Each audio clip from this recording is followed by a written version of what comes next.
नमस्कार। आइए सबसे पहले बात करता हूँ मैं आपकी कनिष्ठा उंगली की। कनिष्ठा उंगली और ज्ञान की उंगली और ज्ञान की उंगली की लंबाई सूर्य के पहले पर्व तक ना पहुँचना, साथ ही साथ जोड़ने के बाद उंगलियों की यही बीच का गैप, यानी कि कुल मिलाकर के जब इतनी गहराई चली जाए और इतना यहाँ मुख उंगलियों का खुला हुआ हो और ये गैप बन जाए, तो ये वो चीज़ है जो जीवन के अंदर ज़्यादा उम्मीदें पैदा कर देती हैं। एक बात।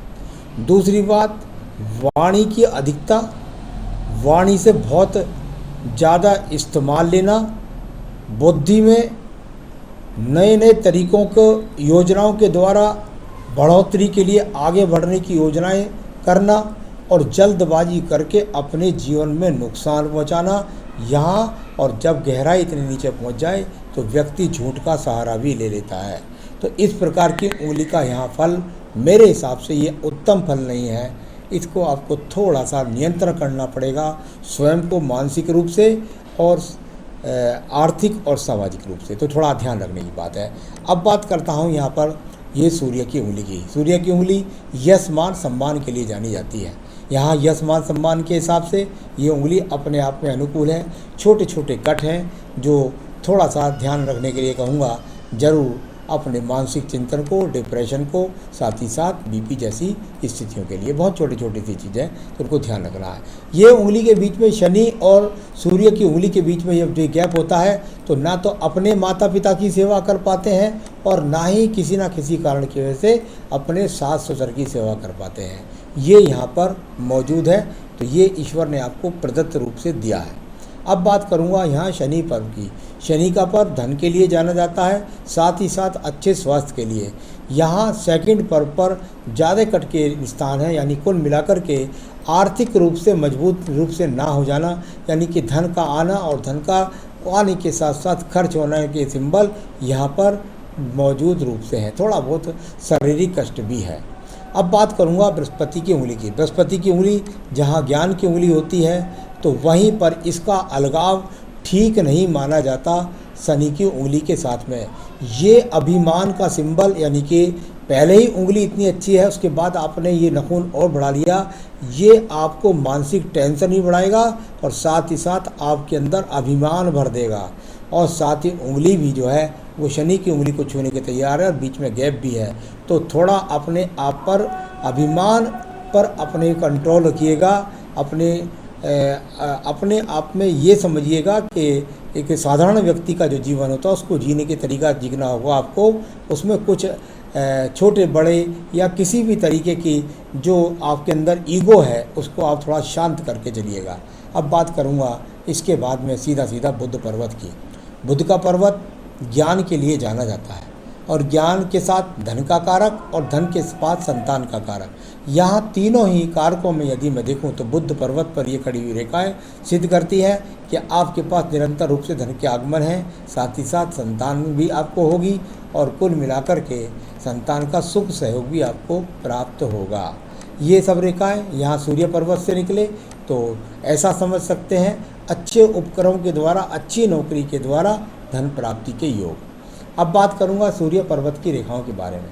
सूर्य पर्वत की ये रेखाएं जब किसी को इस तरीके की रेखाएं मिल जाएं तो ये अपने आप में वो रेखाएं होती हैं कि आप अपने जीवन में राज्य सरकार की नौकरी, राज्य सरकार के उपक्रम या संविदा की जॉब या प्राइवेट सेक्टर में अच्छी नौकरी, पूरी एकदम बेहतरीन वादी रेखा कहूँ तो वो नहीं, भले ही सही, लेकिन ऐसा भी नहीं है कि यहाँ पर किसी प्रकार से सम्मान की कमी या आपको जॉब की कमी रहे। तो वो अच्छे इंडिकेशंस यहाँ पर मौजूद हैं। बात कर लेते हैं धन के पर्व की रेखाओं की। धन का पर्व की रेखाएं 3 से 4 रेखाएं बहुत ज़्यादा अच्छी तरह अनुकूल स्थिति से, यानी कि अगर कहो तो बिल्कुल निश्चित रूप से 55 वर्ष से बाद के जीवन में आपके पास बहुत अच्छी धन की स्थिति और ज़्यादा मजबूत रूप से होगी। अब बात करता हूँ बृहस्पति पर्व की। यहाँ बृहस्पति का पर्व और जो अपने आप में थोड़ा सा छोटा ज़रूर हो गया है, तो छोटा जब पर्व हो जाता है तो ये अपने आप में यहाँ मकान जैसी स्थिति की रेखा, यानी स्वयं के मकान में रहें और ये रेखा निकलने वाली, यानी ज्ञान के द्वारा धन की प्राप्ति की रेखा। पर्वत जब थोड़ा छोटा हो जाए, कुल मिलाकर थोड़ा पर्वत छोटा हो जाए तो ये पति से सुख में कमी को भी दर्शाता है। तो चलिए, अब ये इन रेखाओं का पल हो गया। अब बात करूँगा हृदय रेखा की। हृदय रेखा थोड़ी सी ऊंची उठ करके फिर दब करके इस प्रकार से चलती है, यानी कि कुल मिलाकर के शुरू में बहुत ज़्यादा आपके सपने बहुत ज़्यादा ऊंचाई में प्राप्त करना, लेकिन उसके बाद बैलेंस में आकर के इस रेखा का चलना, यानी कि कुल मिलाकर के बहुत सारी रेखाएं इससे ऊपर को भी उठ रही हैं। जितनी रेखा ज़्यादा ऊपर को उठती हैं उतनी जीवन में उम्मीदें ज़्यादा होती हैं। तो यहाँ कुल मिलाकर हृदय रेखा अपने आप में ठीक है, कोई अभी बहुत बड़े रोग के संकेत यहाँ पर मौजूद नहीं है। ये रेखाएं हृदय रेखा से निकल करके जब मंगल पर्वत को जाती हैं तो ये पति के साथ में संबंधों के लिए खराब रेखाओं के रूप में जानी जाती हैं। तो ये यहाँ पर एक अच्छा इंडिकेशंस नहीं मिला, जिसके द्वारा मैं कह सकता हूँ कि पति से संबंध को लेकर के आपके अच्छे संबंध नहीं है। मंगल रेखाओं की बात करूँगा। ये तो बीच की रेखा है, दोनों आपकी बुद्धि रेखा के बीच में, और यहाँ जाकर के यहाँ बुद्धि रेखा के बीच की रेखा, और ये आपकी वो रेखा है जिसको पर्वत को बोलते हैं हम मंगल का पर्व। जो ये नीचे का मंगल पर्व है, यहाँ पर काफ़ी कुछ साहसिक रेखाएं हैं, यानी कि कर्म करने वाली महिलाएं हैं आप, अपनी मेहनत से धन उपार्जन करने वाली महिलाएं आप, इस प्रकार को दिखने वाली रेखा यहाँ पर काफ़ी सारी आपके हाथ के अंदर मौजूद मिली। जो ये बताऊँ, हाँ, तो ये यहाँ पर ये तो कर्म करने की रेखा मिली। इसके बाद ये देखिए इतनी सारी रेखाएं, यहाँ जो रेखाएं जब ये उठती हैं ये प्रगति की सूचक होती है। झगड़े में, झंझट में, मुकदमे में विजय प्राप्त करने की इन रेखाओं को बोला जाता है।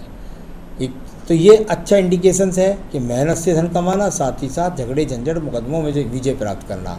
बुद्धि रेखा की बात करूं, बिल्कुल आपकी बुद्धि रेखा आपकी आयु रेखा से होकर के अलग चलना, ये थोड़ा सा अच्छा भी होता है तो नुकसानदायी क्या होता है। जब आपकी बुद्धि रेखा बिल्कुल यहाँ से आयु रेखा से अलग हट करके चलती है, तो ऐसी महिला या ऐसा पुरुष अपने जीवन में अपने परिवार से हट करके कुछ काम करता है और उसमें बहुत ज़्यादा ईगो होती है। मंगल पर्वत को पहुँच के पार कर जाए तो ऐसा व्यक्ति अगर विदेश तक भी नौकरी कर आए तो कोई बड़ी बात नहीं है। तो कुल मिलाकर के जीवन में दूर स्थानों से जुड़कर एक अति प्रतिभा के साथ में तरक्की करने की जो रेखा बुद्धि रेखा होती है वो यहाँ पर है, परंतु ईगो इसमें है, यानी कि सबसे बड़ी बात है फिर आपका ईगो जैसा यहाँ मुझे पर्व नज़र आया। यहाँ आपकी बुद्धि रेखा और इसके बीच में बहुत सारी रेखाएं हैं कटने वाली, लेकिन मुझे वो रेखाएं नहीं मिली जिसमें आपके पहले सवाल को मैं दे देता हूँ। मैं अपनी शादीशुदा जीवन से खुश नहीं हूँ, क्या मेरे लिए तलाक के योग हैं? यदि हाँ तो कब? देखिए, मैं आपको बता दूँ, बिल्कुल भी तलाक के योग यहाँ पर नहीं है। आपके जो इशू हैं, ये देखिए आपका शुक्र पर्व कितना ज़्यादा उठा हुआ है। इतना ज़्यादा शुक्र पर्व जब उठा हुआ होता था तो व्यक्ति के अंदर सपने बहुत ज़्यादा होते हैं। साथ ही साथ कई बार मैंने देखा है कि महिला हो या पुरुष हो तो उसके अंदर कुछ जो थोड़ा मर्यादा में कह के बोलता हूँ, थोड़ा सा जो उत्तेजितपना भी ज़्यादा होता है, तो काम वासना भी ज़्यादा होती है, ऐसा देखा गया है। लेकिन यहाँ बहुत ज़्यादा लग्जरियस जीवन जीने की इच्छाएं और अपने आप में कुछ ज़्यादा ईगो होना, इस बात का संकेत भी यहाँ शुक्र पर्व है। शुक्र पर्व पीड़ित है, कुल मिलाकर के आपको इसको कंट्रोल में करना होगा, वरना आपके जीवन में आप स्वयं दुखी रहेंगी, क्योंकि तलाक करने के बाद भी आपको शांति नहीं, और तलाक के बाद किसी और से भी करें तब भी आपको शांति नहीं। तो कुल मिलाकर के इस बात का थोड़ा ध्यान करना होगा इन सभी पर्वतों का, यानी कि आपके जीवन में तलाक के योग मेरे हिसाब से कहीं नहीं बनते हैं। तो मैं कब के बारे में तो क्या बताऊँगा, मेरे हिसाब से नहीं बनते हैं। आपको स्वयं पर नियंत्रण होगा, कहीं आप अपने गलत निर्णय से स्वयं का निष्कार न बन जाए। प्रोफेशनल लाइफ के बारे में आपने पूछा है, तो चलिए मैं पहले चंद्र पर्वत देखता हूँ। चंद्र पर्वत बहुत ज़्यादा पीड़ित रेखाओं के रूप में है। यहाँ चटकने वाली रेखाएं इस प्रकार को बताती हैं कि आपका मानसिक संतुलन ठीक नहीं है, आपकी विचारधारा को आपको कंट्रोल करना होगा, आपकी ईगो को आपको कंट्रोल करना होगा। यहाँ इस प्रकार की रेखा है। कोई बहुत बड़े रोग के संकेत नहीं कह रहा हूँ, लेकिन ये अपने आप में अच्छे संकेत नहीं है। केतु स्थान थोड़ा सा यहाँ पे ज़रूर थोड़ा सा विचलित है, थोड़ा सा क्रॉस के चिन्ह है। तो कुल मिलाकर इनसे थोड़ा मुझे चिंता है कि आप अपने इच्छाओं पर थोड़ा सा नियंत्रण करके चलें। अब बात करूँगा यहाँ पर ये निकलने वाली, ये बुद्धि रेखाओं के रूप में आप रेखा कह सकते हैं या व्यावसायिक रेखाओं के रूप में कह सकते हैं। व्यवसाय में सफलता के योग बहुत कम है, टूट टूट करके चलने वाली है। नौकरी के रूप में इस्तेमाल करेंगी तो आपको ज़्यादा फ़ायदा मिलेगा। आइए बात करता हूँ मैं आपकी यहाँ पर सीधा सीधा आपकी भाग्य रेखा की। देखिए, भाग्य स्टार रेखा दूर स्थान से निकल कर चलने वाली भाग्य रेखा का संबंध जब बनता है तो एक तो ये रेखा का संबंध इसका बनना है पैतृक संपत्ति, पैतृक यानी परिवार के द्वारा, यानी परिवार से आपको अच्छी खासी सपोर्ट है अपने घर परिवार से। साथ ही साथ दूर स्थान से जाकर के भाग्य का उदय और भाग्य रेखा का सीधा सीधा इस प्रकार से जाकर के और यहाँ आपकी 62 वर्ष क्या जीवन के अंतिम समय तक एक ही काम के द्वारा आप अपने जीवन में धन का आगमन प्राप्त करती रहेंगी। ये रेखाएं यहाँ साथ में दो जो रेखा हैं कुछ दूर स्थान से जुड़ करके, और यदि आप 35 वर्ष के बाद में कुछ दूसरे साधनों से भी धन के आगमन के सहयोग दिखलाई देते हैं। तो कुल मिलाकर जो आपका एक काम है उसी काम को आप निरंतर रूप से करती रहिएगा, ये मैं आपको बता रहा हूँ। आपने कहा आपका पीक टाइम, बिल्कुल निरंतर प्रगति की ये रेखाएं आपके साथ हैं, यानी आपके जीवन में पीक टाइम की जब आप बात करती हैं तो वो अपने आप में निरंतर बढ़ता चला जाएगा।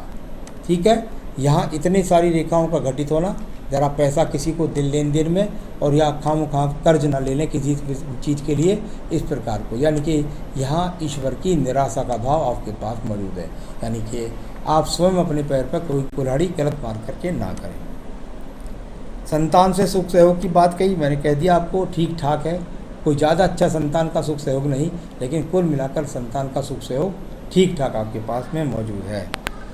अब बात करूंगा यहाँ पर मैं आपको सीधा सीधा, आपने कहा मेरा बुढ़ापा कैसा रहेगा, तो देखिए सबसे पहले सिक्योर किया मैंने आपको धन के हिसाब से, वो बिल्कुल ठीक है। अभी तक मस्तिष्क रेखा भी अंत समय तक साथ दे रही है, वो भी ठीक है। तो कुल मिलाकर यहाँ पर आपकी अभी एज 36 की है। भगवान न करे कि किसी प्रकार का बुद्धि रेखा पर कोई दीप बन जाए या भाग्य रेखा पर कोई दीप बन जाए। अभी तो स्थिति बुढ़ापे तक की बिल्कुल सिक्योर है आपकी। आपने पूछा मेरे स्वास्थ्य के बारे में बताएं। मुझे शुक्र पर्वत बहुत पीड़ित लगा था, महिलाओं के रोग होना शुक्र पर्वत से, कुछ यहाँ पर भी थोड़ा केतु पर्वत भी पीड़ित था। तो महिलाओं से संबंधित रोग जो है उनसे थोड़ा अभी संभलने की बात है। बाकी डिप्रेशन की रेखाएं ज़्यादा है, यानी कुल मिलाकर के मानसिक रोग, मानसिक ईगो, ये भी रोग होता है, और महिलाओं के रोग, तो ये अपने आप में आपको सावधान रहना होगा। अभी और किसी प्रकार के रोग की संभावना नहीं है। आयु रेखा है बहुत अच्छी, 75-76 वर्ष की आयु रेखा भी आपके हाथ के अंदर मौजूद है। तो आपकी सारी रेखाओं, सारे पर्वतों, सभी चीज़ों को मैंने पढ़ा। ज़रूर मैं बताना चाहूँगा कि आप क्या पूजा पाठ करें जो आपके मन मानसिक शांति मिले और आपको पति का सहयोग भी मिले, सब कुछ ये सब आप बता देता हूँ। ये देखिए 2 रिंग तो आप ना पहने तो बहुत अच्छी बात है, कुछ भी पहन रखा हो आपने ना पहने तो बहुत अच्छी बात है, क्योंकि यहाँ ये आपके लिए फलित है ही नहीं। आपको सिर्फ और सिर्फ यहाँ पहनना चाहे तो इसमें आप गोल्ड की अंगूठी पहन सकते हैं, तो केवल यहाँ राइट हैंड में आप गोल्ड की अंगूठी पहन सकते हैं, लेकिन रत्न बनता है आपका साउथ सी का मोती। यदि आपने साउथ सी का मोती पहन रखा है इसमें तो वो आपका रत्न बनता है केवल। ठीक है। दूसरा, शिव पूजा आपको नित्य अपनी पूजा में शामिल करनी होगी। रोजाना अपनी पूजा में संकट नाशन गणेश स्रोत करना होगा जो आपके सारे संकटों को हरेंगे, और उसके बाद आपको रुद्राष्टकम पढ़ना होगा। संकट नाशन गणेश स्रोत पढ़ें, बाद में रुद्राष्टकम पढ़ें। हो सके तो शाम के समय आप जो है देवी कवच, संध्या के समय देवी कवच पढ़ें। इतनी पूजा करिए, अपने जीवन में आप सुखी रहें, यही मेरी शुभकामना है। नमस्कार।